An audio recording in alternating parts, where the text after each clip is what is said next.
#1 in Idaho. This is KTVB, Idaho's News Channel 7. The news at 10 starts now. An online rental scam is making the rounds in the Treasure Valley, and it has duped many people. We do go through our listings on a daily basis, but we can't catch everything.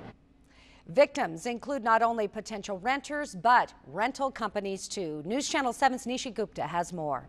Carolyn, well, here's how the scam works. A scam artist will copy a legitimate rental listing on a website like Craigslist and repost it with their own information. Then when a potential renter comes across and sends the money, it goes right to the thief. Renters often scroll through free websites like Craigslist, and the bad guys know this and take advantage. They copy rental ads, change the contact info, and when someone wires them a deposit, they take the money and run. We thought that a con artist, if you will, was trying to obtain our forms to rent vacant units that we had listed on Craigslist. Callers recently contacted Skip Anderson's rental company and asked for leases and rental applications, but had not seen any of their properties. It was a red flag to the company, who had a hunch those folks were up to no good. And in those two instances, we had the feeling that they wanted our forms to use to rent under our name without our knowledge.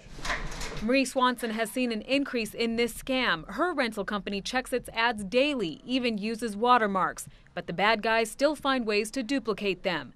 In one case, a potential renter showed up at the door of a tenant. The tenant contacted us and said, you know, there's a gentleman here, he'd like to take a look at my property. He said he saw it on Craigslist and he's wondering when it's available for rent. Other potential renters have called about one of their properties listed on a fraudulent site, advertised at well below the going rate. Well, we took a phone call one time for a property on Harris Ranch, and typically those rental properties are about $1,300 a month, and this particular person was interested in renting the property for $500, which was listed on Craigslist. Swanson has called and emailed the scam artist to remove the ads. She's never been successful, but once she calls Craigslist to report the fraudulent ad, it comes down immediately.